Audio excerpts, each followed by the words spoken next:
हमारे पूज्य गुरुदेव आचार्य श्री धर्म स्वरूप साहब कहा करते थे, लिखने वाला अगर स्वतंत्र है तो पढ़ने वाले को भी स्वतंत्र बन जाना चाहिए। ऐसा न कि पढ़ने वाले की बुद्धि शुद्ध भरना पड़ जाए, जो बात लिखा हुआ है सबको पढ़ते हुए चल जाए।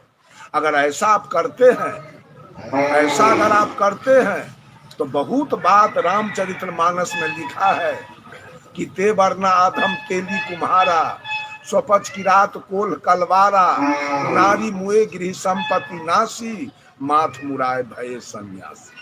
कि इतना जात अछोप है इसका, इसके हाथ का पानी नहीं पीना चाहिए। तो मान लीजिए इस बात को कि सही लिखा हुआ है। रामायण में लिखा है, मास दिवस का दिवस भा इमर मन जाने को,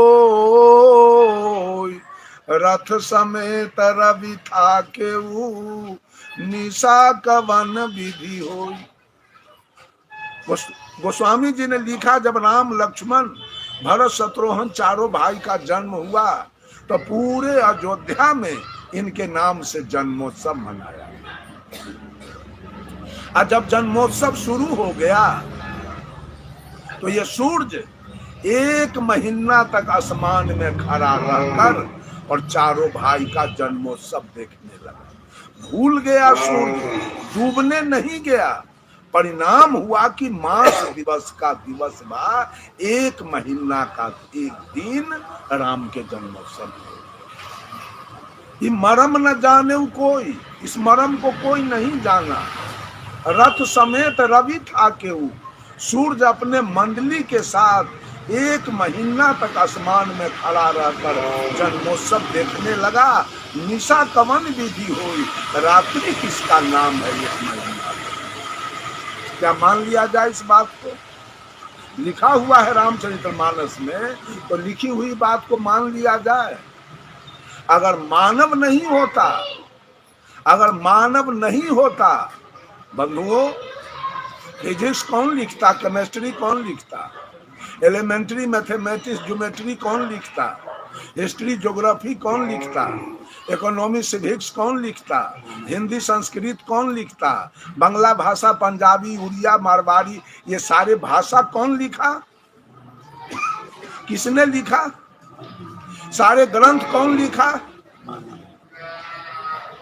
तो आप ग्रंथ का गुलाम बनते हैं क्या? साहब कबीर कहते हैं, नर पशु, वेद पशु, गुरु पशु, प्रिया पशु संसार, कहें कबीर हुए न पशु जाके विमल विचार। ये सारा दुनिया ग्रंथ का गुलाम है, ग्रंथ का गुलामी कर रहे हैं सारे लोग। अब ग्रंथ लिखा कौन, उस पर सबसे पहले विचार किया जाए। लिखा कौन? जितने शब्द हमारे अंदर से आते हैं उसका वर्गीकरण करने का सारा मशीन आपके पास है। आप कहते हैं क ख ग घ या, क ख ग घ या बोलने में आपका कंठ काम करता है, न जिह्वा काम कर रही है, न तालू न ओठ, कुछ नहीं, क ख ग घ या। लेकिन च छ ज झ या आप बोलते हैं तो जिह्वा काम करने लगती है। जब ट ठ ड ढ या बोलते हैं तो ऊपर का तारू काम करने लगता है, और जब प फ ब भ म बोलते हैं दोनों होठ सकने लगता है। सारे शब्द को, अक्षर को बनाने वाला औजार भी आपके पास है, और सारे शब्द आत्मा की आवाज है। यही आत्मा का आवाज का गुलाम सारा दुनिया बन गया। शब्द का गुलाम, सत्य का गुलाम नहीं। सारे लोग शब्द का गुलाम बन गए। नाम का जाप करने में लगे हुए हैं रात दिन एकदम। किस नाम का जाप किया जाए? कौन नाम सत्य है?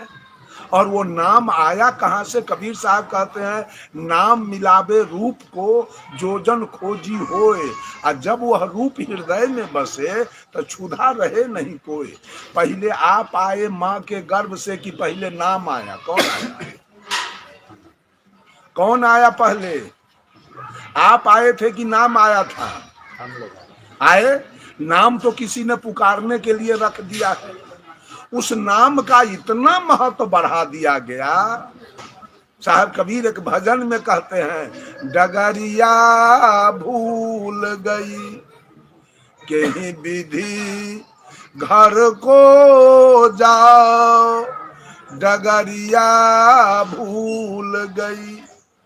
कहां से आए थे ये इतने लोग बैठे हैं, कहां से आए क्या पता ठिकाना, आए कहां से और फिर जाना कहां है, गंतव्य हमारा कहां है,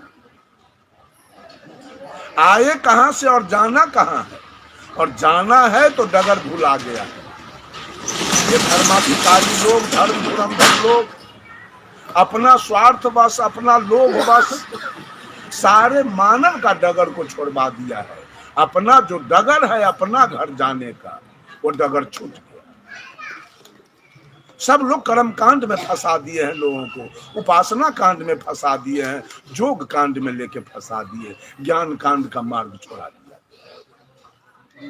ज्ञान कांड का मार्ग छोड़ा गया। नाम जप पा रहे हैं सबसे, कोई सीताराम जप रहा है, कोई राधे श्याम जप रहा है, कोई जय हनुमान, कोई ओम जप रहा है, कोई अल्लाह अकबर, कोई सतनाम वाहिगुरु, कोई कुछ, सब लोग जाप में लगे हैं।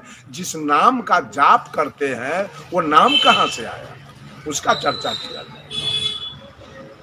जिस नाम का जाप करेंगे, जाप करने से अगर मुक्ति मिल जाए तो बहुत सारे लोग जाप कराने वाले जेल में सड़ रहे, मुझे डर नहीं, जेल में सड़ रहे हैं। हरियम किलियम सोहम सत्यम ओम निरंजन सतनाम, 7 गो मंत्र दिया गया लोगों को मुक्ति पाने के लिए। भवसागर रूपी जेल से बेल होने के लिए 7 मंत्र दिया गया लोगों को। चेला तो भवसागर से बेल होके जाएगा स्वर्ग में, और गुरु महाराज जेल में खिचड़ी, गुरु महाराज को जेल हो गया। ये गुरु महाराज ने मंत्र दिया, सतपुरुष अकाल मूरत शब्द सने ही राम, वो डबल आजीवन कारावास में फंसे हुए हैं। एक गुरु महाराज ने मंत्र दिया, ओम भूर्भुवः स्वः तत्सवितुर्वरेण्यम भर्गो देवस्य धीमहि धियो यो न प्रचोदयात्। वो बाप बेटा दोनों खिचड़ी खा रहे हैं। अब बोलिए किस नाम का जाप किया जाए मुक्ति पाने के लिए? सत्य बड़ा कि शब्द बड़ा, कौन बड़ा? अगर सत्य नहीं होता धरती पर एक भी आत्मा, मानव नहीं होते, सत आत्मा नहीं होता, तो शब्द आता कहां से? कोई नदी से कि समुद्र से कि पेड़ से कि पहाड़ से, कहां से आता शब्द? शब्द की उत्पत्ति कहां से है? साहब कबीर कहते हैं शब्द हमारा, तू शब्द का सुन मत जाहूं सड़क। अरे शब्द हमारा गुलाम है, आई दुनिया वाला शब्द का गुलाम। मैं एक भी धरती पर मानव नहीं होता तो शब्द आता कहां से? आता। एक भी मानव नहीं होते धरती पर तो शब्द कहां से आता? तो शब्द तो हमारा गुलाम है, हम मानव सारे शब्द के गुलाम है, जाप करने में लगे हैं। एक सुग्गा स्वतंत्र होके आकाश में उड़ रहा है और एक सुग्गा पिंजरा में बंद है। जो स्वतंत्र है सुग्गा, जो मन में आवे, आम लीची कटहर केला अमरूद, जो मन में आवे सो खाता है, और जहां मन में आवे वहां चला जाता है। और एक सुग्गा पिंजरा में कैद है, उसको मकइयों के आटा मिलता है तो घटले बेचारा उसको खाता है, क्या करे, तो बंद है।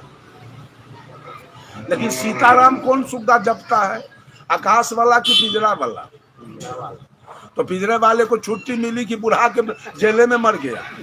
नाम का जाप करते करते जेले में बुढ़ा के मर गया, छुट्टी नहीं मिली।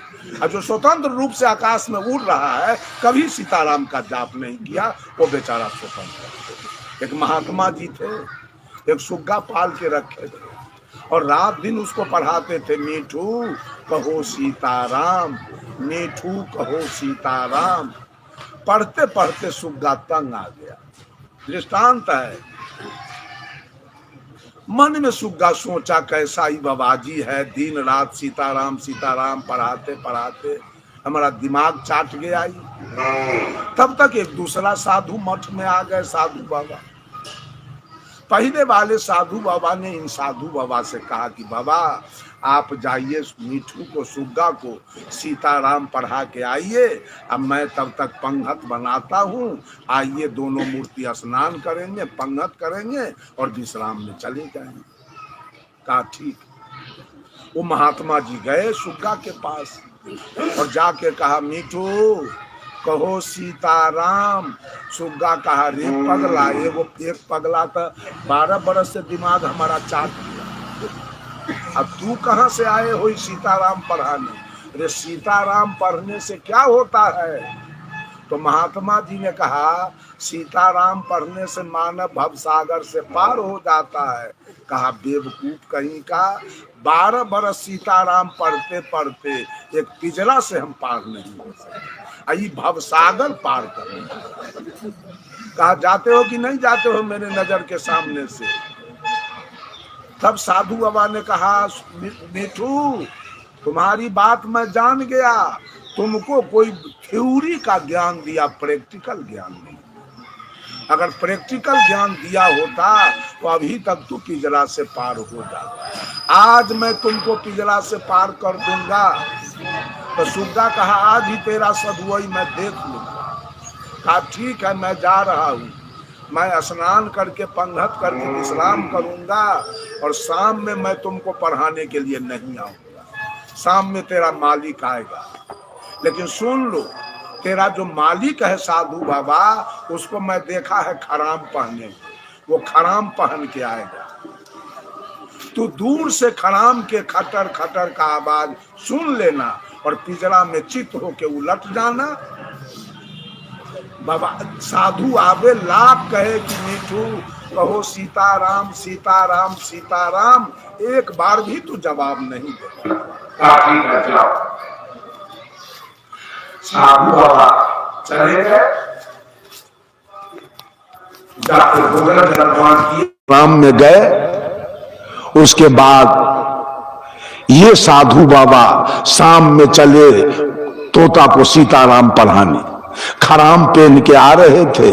सुग्गा दूर से खटर खटर का आवाज खराम का सुन लिया और पिजरा में चित होके उलट गया। पैर दोनों ऊपर, धौर नीचे, आंख दोनों बंद कर लिया। महात्मा जी आए, कहे मीठू कहो सीताराम, मीठू कहो सीताराम। सुग्गा एक बार भी नहीं बोला। तब महात्मा जी समझ गए सुग्गा की मृत्यु हो गई, सुग्गा मर गया। नौकर को कहा कि इसको ले जाओ पिजरा और दूर जाके पिजरा खोल के सुग्गा को फेंक देना, पिजरा ले आना। नौकर लेके गया, सुग्गा का पिजरा का मुंह खोला और सुग्गा 9-2-11 उड़ के पार हो गया, निकल गया। अब बोलिए जाप करने से सुग्गा को मुक्ति मिली कि मुंह बंद कर लेने से? कैसे मुक्ति मिली? साहब कबीर कहते हैं डगरिया भूल गई कहीं विधि घर को जाओ, डगरिया भूल गई पंथ चलत के ते दिन बीते ढूढ़ने कन भाव, पंथ चलत के ते दिन बीते ढूढ़े अनेक न भाव, नाना कर्म करत मनहारे जो मृग जल को धाओ, डगरिया भूल गई कहीं विधि घर को जाओ, डगरिया भूल गई। जिस घर से आए थे उस घर को कैसे जाएंगे? डगर तो छूट गया, ज्ञान का डगर छूट गया। लग गए हैं कर्म कांड में, लग गए हैं उपासना कांड में, लग गए हैं योग कांड में, अज्ञान का डगर छोड़ दिए। भारतीय चिंतन धारा के 2 दिशा हैं, एक है कर्म कांड, दूसरा है ज्ञान कांड। ज्ञान कांड का डगर मानव छोड़ दिया, ज्ञान कांड के डगर पर कबीर पंथी चलते और सारे लोग कर्म कांड के डगर पकड़े हैं। कैसे जाएंगे अपने घर, कैसे जाएंगे? साहब कबीर कहते हैं पंथ चलत के ते दिन बीते, गर्भ और श्मशान, गर्भ और श्मशान ये आते जाते इस पंथ पर चलते चलते युग बीत गया, लेकिन जिस घर से हम आए थे उस घर को आज तक वापस नहीं। घर मेरा कहां रहा? गर्भ श्मशान, गर्भ श्मशान, यही मेरा घर रहा। पंख चलत के थे दिन बीते, जुग बीत गया, ढूंढ अनेकन भाव, और मैं रास्ता खोजते रह गया। रामानंदी बने कि कबीरपंथी बने कि आर्य समाज बने कि गायत्री परिवार बने, ऐसा खोजते रह गए हम। ढूंढ अनेकन भाव, नाना कर्म करत मन हारे। दुनिया का सारा कर्म कुकर्म सुकर्म करते करते ये मन अंत में झक मार दिया। अंत में आंख से आंसू का धार बह रहा है।